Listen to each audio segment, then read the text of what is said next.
Rekan-rekan yang saya hormati, pada sore hari ini saya akan sampaikan terkait dengan penahanan tersangka dugaan tindak pidana suap dan gratifikasi terkait dengan pemalsuan surat dalam perkara perebutan hak milik ahli waris PT ACM. Hari ini kita akan sampaikan informasi terkait penyidikan perkara tersebut dan kita pastikan bahwa ini adalah tindak pidana korupsi berupa suap dan gratifikasi dalam hal pengurusan atau pemalsuan surat dalam perkara perebutan hak ahli waris PT ACM. KPK menerima laporan dan pengaduan dari masyarakat dan sebagai wujud pelayanan publik dan memberikan kepastian hukum, maka KPK melakukan penyelidikan, pengumpulan informasi dan keterangan serta data-data dalam upaya untuk mengungkap tentang dugaan telah terjadinya suatu peristiwa pidana. Selanjutnya berdasarkan bukti permulaan yang cukup, maka KPK melakukan kegiatan sampai dengan melakukan penyidikan dan rangka mengungkap suatu perkara pidana menjadi terang benderang, dan sore hari ini kami akan sampaikan salah satu tersangkanya adalah BK, Kepala Subbagian Penerapan Pidana dan HAM, Bagian Penerapan Hukum pada Biro Bantuan Hukum, Divisi Hukum Mabes Polri.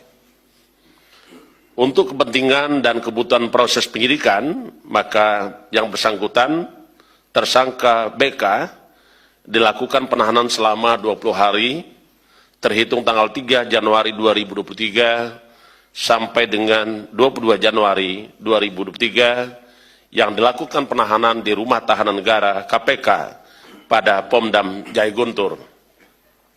Untuk lebih lengkapnya kami akan sampaikan uraian perkara yang sebagai berikut.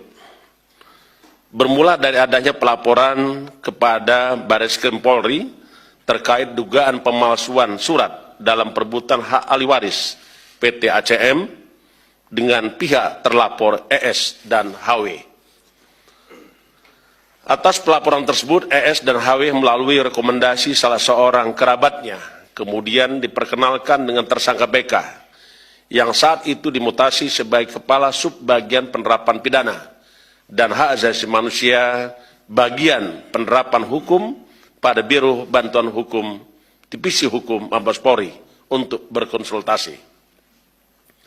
Sebagai tindak lanjut, sekira bulan Mei 2016, bertempat di salah satu hotel di Jakarta, dilakukan pertemuan antara saudara ES HW dengan tersangka BK. Dari kasus yang disampaikan ES dan HW, kemudian diduga menyatakan kesiapan untuk membantu dengan adanya kesepakatan pemberian sejumlah uang ataupun barang. Tersangka BK lalu memberikan saran diantaranya untuk mengajukan surat permohonan perlindungan hukum dan keadilan terkait adanya penyimpangan, terkait adanya dugaan penyimpangan penanganan perkara yang ditujukan kepada Kepala Divisi Hukum Mabes Polri. Menindaklanjuti permohonan dimaksud, tersangka BK lalu ditunjuk sebagai salah satu personil untuk melakukan verifikasi, termasuk meminta klarifikasi pada Barreskrim Polri. Sekitar Oktober 2016, dilakukan rapat pembahasan terkait perlindungan hukum atas nama ES dan HW di lingkup Divisi Hukum Mabes Polri, dan tersangka BK kemudian ditugaskan untuk menyusun kesimpulan hasil rapat yang pada pokoknya menyatakan adanya penyimpangan penerapan hukum termasuk kesalahan dalam proses penyidikan. Dalam perjalanan perkaranya, ES dan HW lalu ditetapkan sebagai tersangka oleh penyidik Barreskrim Polri. Terkait penetapan status tersangka ini, atas saran lanjutan dari tersangka BK, maka ES dan HW mengajukan gugatan pra-peradilan ke Pengadilan Negeri Jakarta Pusat. Dengan saran tersebut, tersangka BK menerima uang sekitar 5 miliar rupiah dari ES dan HW dengan teknis pemberiannya melalui transfer bank menggunakan rekening dari orang kepercayaan BK.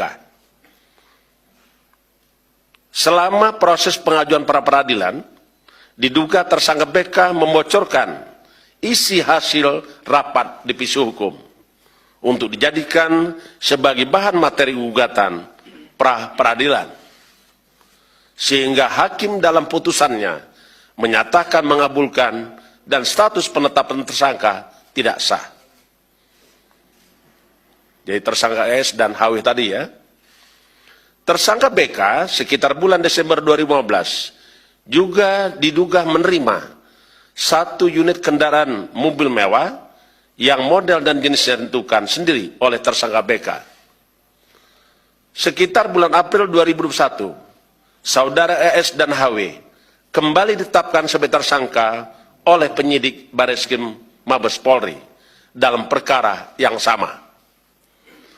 Diduga tersangka BK kembali menerima uang hingga berjumlah 1 miliar rupiah dari ES dan HW untuk membantu pengurusan perkara dimaksud, sehingga keduanya tidak kooperatif selama proses penyidikan yang dilaksanakan oleh Bareskrim Polri, yang akhirnya ES dan HW melarikan diri dan saat ini masuk dalam DPO penyidik Bareskrim Mabes Polri. Selain itu, tersangka BK menerima uang secara bertahap yang diduga sebagai gratifikasi yang berhubungan dengan jabatannya dari beberapa pihak yang jumlahnya sekitar 50 miliar rupiah. Tim penyidik KPK terus mengembangkan lebih lanjut informasi dan data atas perkara ini. Atas perbuatannya, tersangka BK disangkakan pasal 12 huruf A, pasal 12 huruf B, dan atau pasal 11 dan 12 B besar Undang-Undang 31 tahun 1999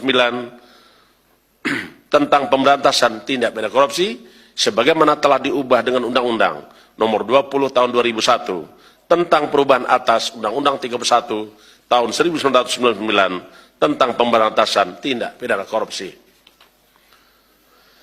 KPK menyampaikan keprihatinan atas adanya aparat penegak hukum yang seharusnya mengemban amanah untuk menegakkan norma hukum yang berlaku, tetapi justru melakukan praktek korupsi dengan menerima suap dan gratifikasi dari pihak yang berperkara. Hal ini tentulah mencederai marwah hukum di Indonesia. KPK menyampaikan bahwa penanganan perkara ini menjadi wujud komitmen KPK dalam rangka pemberantasan korupsi.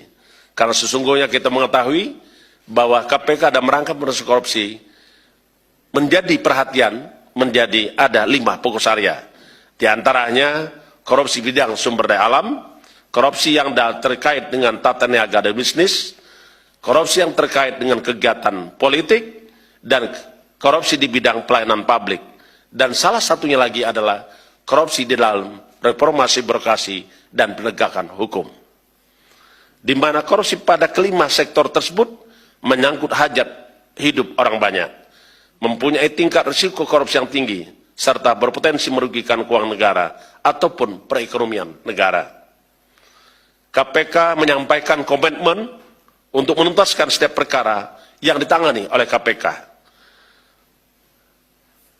Terakhir kami ingin sampaikan, pada kesempatan ini, KPK menyampaikan kepada Bapak Kapolri dan segenap insan Polri yang telah membantu terkait lancarnya proses penyelidikan dan penyidikan, sehingga hari ini terungkap menjadi terang benderang peristiwa tindak pidana korupsi berupa suap dan gratifikasi yang dilakukan atas nama tersangka BK.